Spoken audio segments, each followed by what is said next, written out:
Hi students, today lesson 1857 ప్రజా తిరుగుబాటు అనంతరం పరిణామాలు. 1857 ప్రజా తిరుగుబాటు అనంతర పరిణామాలు. 1857లో భారతదేశ ఉత్తర మైదానాలలో వ్యాపించిన తిరుగుబాటు కోసం సిపాయిలు, రైతులు బలగాలను సమీకరించుట. పై చిత్రంలో 1857లో భారతదేశ ఉత్తర మైదానాలలో వ్యాపించిన తిరుగుబాటు కోసం సిపాయిలు, రైతులు బలగాలను సమీకరించుట. 18వ శతాబ్దం మధ్యకాలం నుండి నవాబులు, రాజుల ఆధిపత్యం బలహీనపడి వారు క్రమంగా తమ ఆధిపత్యాన్ని, గౌరవాన్ని కోల్పోయారు. 18వ శతాబ్దం మధ్యకాలం నుండి నవాబులు, రాజుల ఆధిపత్యం బలహీనపడి వారు క్రమంగా తమ ఆధిపత్యాన్ని, గౌరవాన్ని కోల్పోయారు. చాలా ఆస్థానాలలో బ్రిటిష్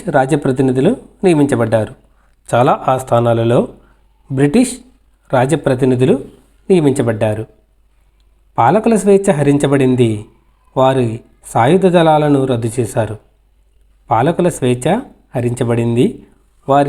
దళాలను రద్దు చేశారు. అంతేకాకుండా వారి ఆదాయాలు, భూభాగాలు దశలవారీగా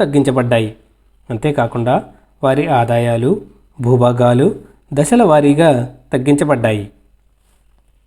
అనేక రాజకుటుంబాలు వారి ప్రయోజనాలను రక్షించుకోవడానికి కంపెనీతో సంప్రదింపులు జరపడానికి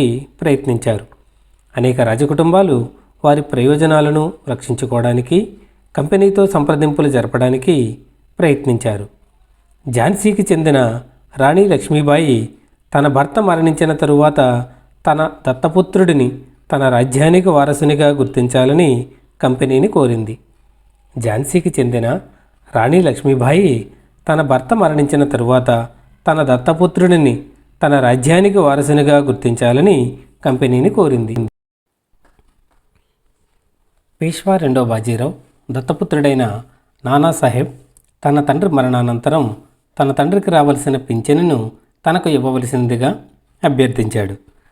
పేష్వా రెండవ బాజీరావు దత్తపుత్రుడైన నానాసాహెబ్ తన తండ్రి మరణానంతరం తన తండ్రికి రావలసిన పింఛనును తనకు ఇవ్వవలసిందిగా అభ్యర్థించాడు.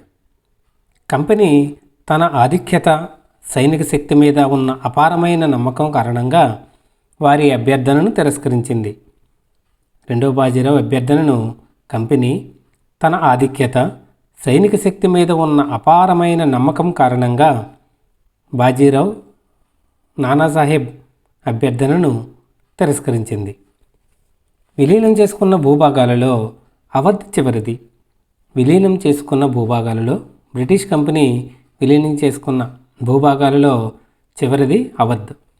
1801లో అవధ్పై సైన్య సహకార పద్ధతి బలవంతంగా రుద్ది దానిని 1856లో స్వాధీనం చేసుకున్నారు.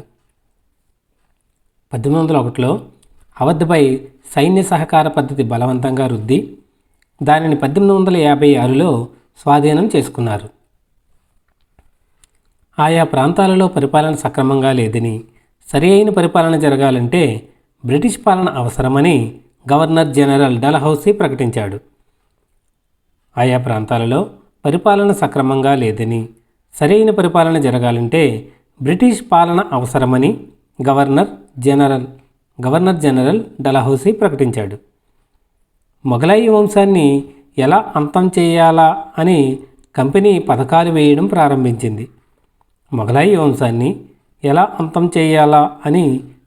పథకాలు వేయడం ప్రారంభించింది.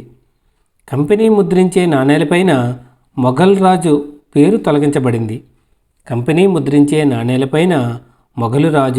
పేరు తొలగించబడింది. బహదూర్ షా జాఫర్ మరణానంతరం రాజకుటుంబ నివాసాన్ని ఎర్రకోట నుండి ఢిల్లీలోని మరొక ప్రాంతానికి మార్చబడుతుందని గవర్నర్ జనరల్ డల్హౌసీ 1849లో ప్రకటించాడు. బహదూర్ షా జాఫర్ మరణానంతరం రాజకుటుంబ నివాసాన్ని ఎర్రకోట నుండి ఢిల్లీలోని మరొక ప్రాంతానికి మార్చబడుతుందని గవర్నర్ జనరల్ డల్హౌసీ 1849లో ప్రకటించాడు. బహదూర్ షా జాఫర్ మొఘల్ రాజులలో చివరివాడని. బహదూర్ షా జాఫర్ మొఘల్ రాజులలో చివరివాడని, అతని మరణానంతరం అతని వారసులనెవరిని రాజులుగా గుర్తించడం జరగదని, అతని మరణానంతరం అతని వారసులనెవరిని రాజులుగా గుర్తించడం జరగదని, వారిని కేవలం యువరాజులుగా మాత్రమే పిలవటం జరుగుతుందని 1856లో గవర్నర్ జనరల్ కానింగ్ ప్రకటించాడు. 1856లో గవర్నర్ జనరల్ కానింగ్ ప్రకటించాడు. బహదూర్ షా జాఫర్ మొఘల్ రాజులలో చివరివాడని, అతని మరణానంతరం అతని వారసులనెవరిని రాజులుగా గుర్తించడం జరగదని, వారిని కేవలం యువరాజులుగా మాత్రమే పిలవడం జరుగుతుందని 1856లో గవర్నర్ జనరల్ కానింగ్ ప్రకటించాడు. గ్రామీణ ప్రాంత రైతులు, జమీందారులు అధిక పన్నులను, కఠినమైన పన్ను వసూలు విధానాలను నిరసించారు. గ్రామీణ ప్రాంత రైతులు, జమీందారులు అధిక పన్నులను, కఠినమైన పన్ను వసూలు విధానాలను నిరసించారు. చాలామంది తమ రుణాలను వడ్డీ వ్యాపారస్తులకు తిరిగి చెల్లించలేకపోయారు. దీని ఫలితంగా తరతరాలుగా తాము సాగు చేస్తున్న భూమిని కోల్పోయారు. చాలామంది తమ రుణాలను వడ్డీ వ్యాపారస్తులకు తిరిగి చెల్లించలేకపోయారు. దీని ఫలితంగా తరతరాలుగా తాము సాగు చేస్తున్న భూమిని కోల్పోయారు. కంపెనీ ఉద్యోగస్తులైన భారతీయ సైనికులు సైతం అసంతృప్తిగా ఉండుటకు కారణాలున్నాయి. భారతీయ సైనికులకు సైతం కంపెనీ ఉద్యోగస్తులైన భారతీయ సైనికులు సైతం అసంతృప్తిగా ఉండుటకు కారణాలున్నాయి. వారి వేతనాలు, భత్యాలు, ఉద్యోగ నిబంధనలకు సంబంధించి వారు అసంతృప్తిగా ఉన్నారు. వారి వేతనాలు, భత్యాలు, ఉద్యోగ నిబంధనలకు సంబంధించి భారతీయ సైనికులు సైతం అసంతృప్తిగా ఉన్నారు. అంతేకాక నూతన పరిపాలనా అంశాలు మతపరమైన సున్నితమైన అంశాలను, నమ్మకాలను ఉల్లంఘించాయి. నూతన పరిపాలనా అంశాలు వారి మతపరమైన సున్నిత అంశాలను, నమ్మకాలను ఉల్లంఘించాయి. చాలామంది ప్రజలు ఆ రోజులలో సముద్రాన్ని దాటితే తమ మతాన్ని, కులాన్ని కోల్పోతామని భావించేవారు. చాలామంది ప్రజలు ఆ రోజులలో సముద్రాన్ని దాటితే తమ మతాన్ని, కులాన్ని కోల్పోతామని భావించేవారు. 1824లో కొంతమంది సైనికులను కంపెనీ తరపున పోరాడటానికి సముద్ర మార్గం ద్వారా బర్మాకు వెళ్ళమని అన్నప్పుడు భూమార్గం ద్వారా వెళ్ళడానికి అంగీకరించారు, కానీ సముద్ర మార్గం ద్వారా వెళ్ళుటకు నిరాకరించారు. 1824లో కొంతమంది సైనికులను కంపెనీ తరపున పోరాడటానికి సముద్ర మార్గం ద్వారా బర్మాకు వెళ్ళమని అన్నప్పుడు భూమార్గం ద్వారా వెళ్ళడానికి అంగీకరించారు, కానీ సముద్ర మార్గం ద్వారా వెళ్ళుటకు నిరాకరించారు. ఎవరైనా కొత్త వ్యక్తి కంపెనీ సైన్యంలో ఉద్యోగం చేయాలంటే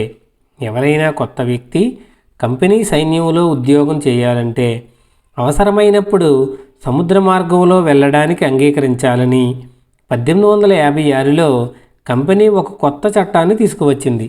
1856లో కంపెనీ ఒక కొత్త చట్టాన్ని తీసుకువచ్చింది. ఏంటంటే ఎవరైనా కొత్త వ్యక్తి కంపెనీ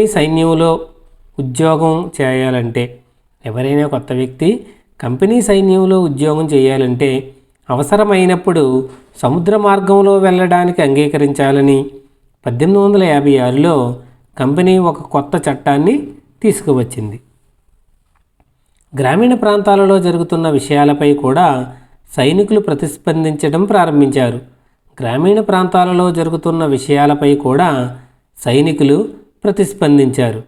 ప్రతిస్పందించడం ప్రారంభించారు. వారిలో చాలామంది గ్రామీణ రైతు కుటుంబాల నేపథ్యం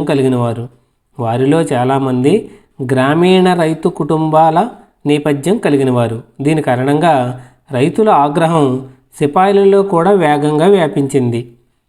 వారిలో చాలామంది గ్రామీణ రైతు కుటుంబాల నేపథ్యం కలిగినవారు. దీని కారణంగా రైతుల ఆగ్రహం సిపాయిలలో కూడా వేగంగా వ్యాపించింది. భారతీయ సమాజం సంస్కరించబడాలని బ్రిటిష్ వారు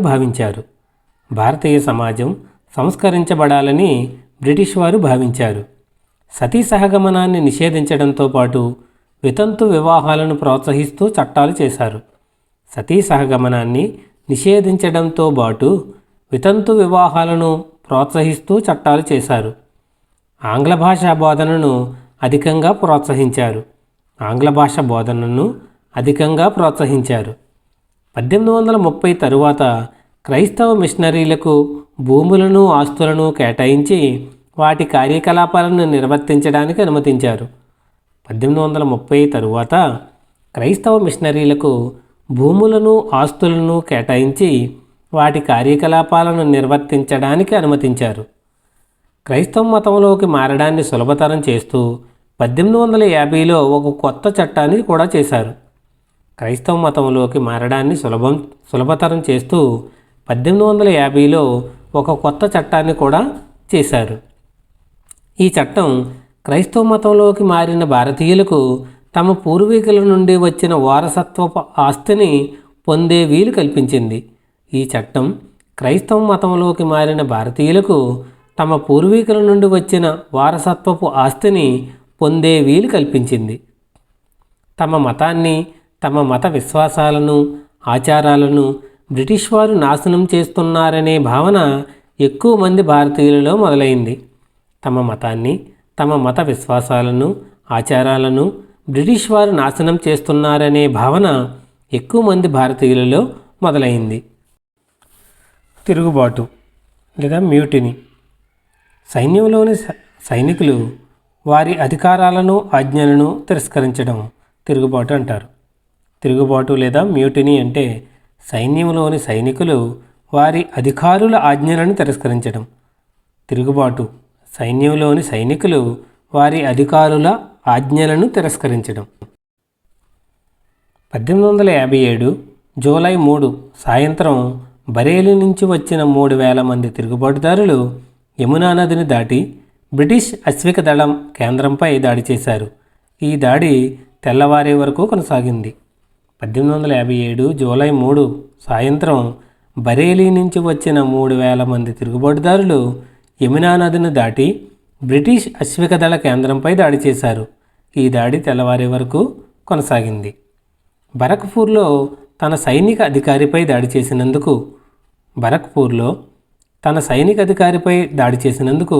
మంగల్ పాండే అనే ఒక సైనికుణ్ణి ఏప్రిల్ 8, 1857 ఉరితీశారు.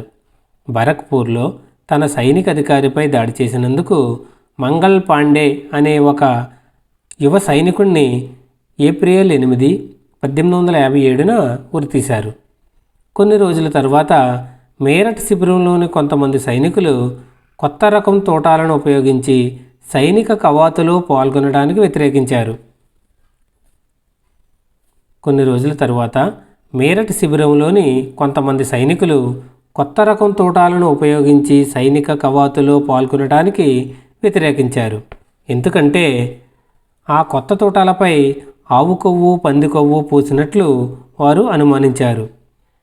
కొత్త తోటాలపై ఆవు కొవ్వు, పంది కొవ్వు పూసినట్లు అనుమానించారు. తమ అధికారుల ఆజ్ఞలను వ్యతిరేకించినందుకు 85 మంది సిపాయిలను ఉద్యోగం నుండి తొలగించి 10 సంవత్సరాల జైలు శిక్ష విధించారు. ఈ సంఘటన 1857 మే 9 జరిగింది. తమ అధికారుల ఆజ్ఞలను వ్యతిరేకించినందుకు 85 మంది సిపాయిలను ఉద్యోగం నుండి తొలగించి 10 సంవత్సరాల జైలు శిక్ష విధించారు. ఈ సంఘటన 1857 మే 9 జరిగింది. ఈ సంఘటనకు మీరట్లోని మిగతా భారతీయ సైనికులు చాలా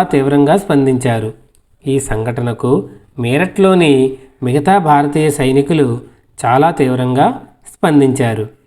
మే 10న భారతీయ సైనికులు మీరట్లోని జైలుకు వెళ్ళి జైలు శిక్ష పడిన సైనికులను విడుదల చేశారు. మే 10న భారతీయ సైనికులు మీరట్లోని జైలుకు వెళ్ళి జైలు శిక్ష పడిన సైనికులను విడుదల చేశారు. ఈ క్రమంలో వారు బ్రిటిష్ అధికారులపై దాడి చేసి వారిని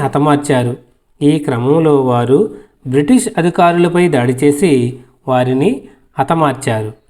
తుపాకులను, మందుగుండు సామాగ్రిని స్వాధీనం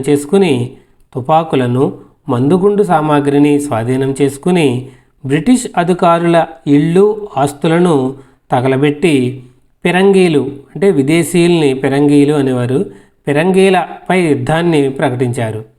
తుపాకులను, మందుగుండు సామాగ్రిని స్వాధీనం చేసుకుని బ్రిటిష్ అధికారుల ఇళ్ళు, ఆస్తులను తగలబెట్టి ఫిరంగీలపై యుద్ధాన్ని ప్రకటించారు.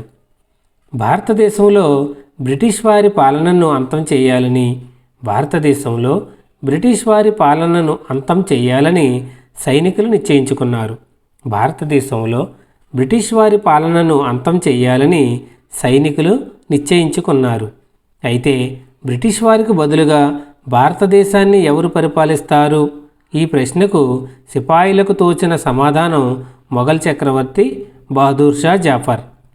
బ్రిటిష్ వారికి బదులుగా భారతదేశాన్ని ఎవరు పరిపాలిస్తారు అనే ప్రశ్నకు సిపాయిలకు తోచిన ఒకే ఒక సమాధానం మొఘల్ చక్రవర్తి బహదూర్ షా జఫర్. సిపాయిలు మే 10న మీరట్లో బయలుదేరి తెల్లవారుజామున ఢిల్లీ చేరుకోవడానికి రాత్రంతా ప్రయాణించారు. సిపాయిలు 1857 మే 10న మీరట్లో బయలుదేరి తెల్లవారుజామున ఢిల్లీ చేరుకోవడానికి రాత్రంతా ప్రయాణించారు. వీరి రాక గురించి వార్తలు వ్యాపించడంతో ఢిల్లీలో ఉన్న సైనిక బెటాలియన్లు కూడా తిరుగుబాటుకి సన్నద్ధమయ్యాయి. సిపాయిల రాక గురించి వార్తలు వ్యాపించడంతో ఢిల్లీలో ఉన్న సైనిక బెటాలియన్లు కూడా తిరుగుబాటుకు సన్నద్ధమయ్యాయి. ఇక్కడ కూడా బ్రిటిష్ ఆఫీసర్లు చంపబడ్డారు. ఆయుధాలు, మందుగుండు సామాగ్రిని స్వాధీనం చేసుకుని భవనాలను తగలబెట్టారు. ఇక్కడ కూడా బ్రిటిష్ ఆఫీసర్లు చంపబడ్డారు. ఆయుధాలు, మందుగుండు సామాగ్రిని స్వాధీనం చేసుకుని భవనాలను తగలబెట్టారు. సైనికులు విజయోత్సాహంతో బాదుషాను కలవడానికి ఎర్రకోట చుట్టూ గుమిగూడారు. అయితే చక్రవర్తి శక్తివంతమైన బ్రిటిష్ సామ్రాజ్యానికి ఎదురు నిలబడటానికి సుముఖత చూపలేదు. సైనికులు విజయోత్సాహంతో బాదుషాను కలవడానికి ఎర్రకోట చుట్టూ గుమిగూడారు. అయితే చక్రవర్తి శక్తివంతమైన బ్రిటిష్ సామ్రాజ్యానికి ఎదురు నిలబడడానికి సుముఖత చూపలేదు. సైనికుల పట్టు వదలక బలవంతంగా రాజభవనంలోకి ప్రవేశించి బహదూర్ షా జఫర్ను తమ నాయకుడిగా ప్రకటించారు. సైనికులు పట్టు వదలక బలవంతంగా రాజభవనంలోకి ప్రవేశించి బహదూర్ షా జఫర్ను తమ నాయకుడిగా ప్రకటించారు. మంగల్ పాండే స్మారకార్థం భారత ప్రభుత్వం విడుదల చేసిన తపాలా స్టాంపు.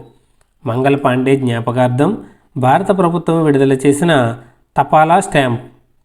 ఫిరంగీలు, విదేశీయులు. ఫిరంగీలు అనగా విదేశీయులు లేదా బ్రిటిష్ వారు. ఈ పదం బ్రిటిష్ వారి పట్ల ధిక్కార వైఖరిని సూచిస్తుంది. ఫిరంగీలు అంటే విదేశీయులు లేదా బ్రిటిష్ వారు. ఫిరంగీలు అనే పదం బ్రిటిష్ వారి పట్ల ధిక్కార వైఖరిని సూచిస్తుంది. ఫిరంగీలు అనే పదం బ్రిటిష్ వారి పట్ల ధిక్కార వైఖరిని సూచిస్తుంది. వయసు పైపడ్డ బహదూర్ షా ఈ అభ్యర్థనను అంగీకరించాల్సి వచ్చింది. వయసు పైపడ్డ బహదూర్ షా ఈ అభ్యర్థనను అంగీకరించాల్సి వచ్చింది. భారతీయ రాష్ట్రాల సమైక్యను ఏర్పాటు చేసి బ్రిటిష్ వారితో పోరాడదామని భారతదేశంలోని పాలకులకు ముఖ్యులకు లేఖలు రాశాడు. భారతీయ రాష్ట్రాల సమైక్యను ఏర్పాటు చేసి బ్రిటిష్ వారితో పోరాడదామని భారతదేశంలోని పాలకులకు ముఖ్యులకు లేఖలు రాశాడు. బహదూర్ షా చేసిన ఈ చిన్న పని తర్వాత గొప్ప చిక్కులను తెచ్చిపెట్టింది. బహదూర్ షా చేసిన ఈ చిన్న పని తర్వాత గొప్ప చిక్కులను తెచ్చిపెట్టింది. మొఘల్ రాజవంశం భారతదేశంలోని విశాల భూభాగాన్ని పరిపాలించింది. మొఘల్ రాజవంశం భారతదేశంలోని విశాల భూభాగాన్ని పరిపాలించింది. మొఘల్ పాలకుల తరపున సామంతులు, అధిపతులు దేశంలోని వివిధ ప్రాంతాలను నియంత్రించారు. మొఘల్ పాలకుల తరపున సామంతులు, అధిపతులు దేశంలోని వివిధ ప్రాంతాలను నియంత్రించారు. అయితే వారు బ్రిటిష్ సామ్రాజ్య విస్తరణకు భయపడి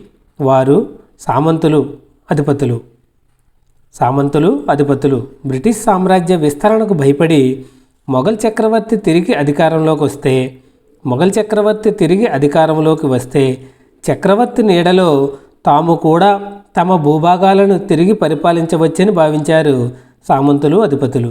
అయితే ఈ సామంతులు అధిపతులు బ్రిటిష్ సామ్రాజ్య విస్తరణకు భయపడి మొఘల్ చక్రవర్తి తిరిగి అధికారంలోకి వస్తే చక్రవర్తి నీడలో తాము కూడా తమ భూభాగాలను తిరిగి పరిపాలించవచ్చునని భావించారు. ఇలా జరుగుతుందని బ్రిటిష్ వాళ్ళు ఊహించలేదు. తోటాల వల్ల వచ్చిన సమసిపోతుందని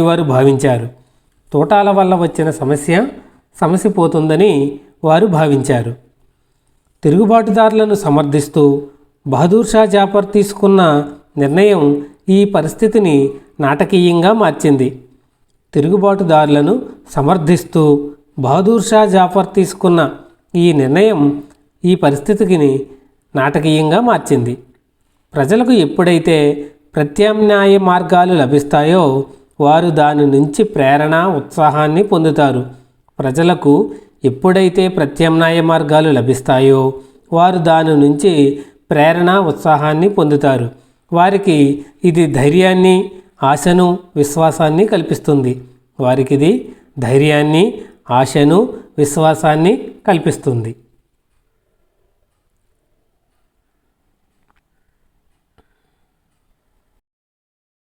లైక్ చేయండి, షేర్ చేయండి, సబ్స్క్రైబ్ చేయండి, పక్కన ఉన్న బెల్ ఐకాన్ ప్రెస్ చేయండి.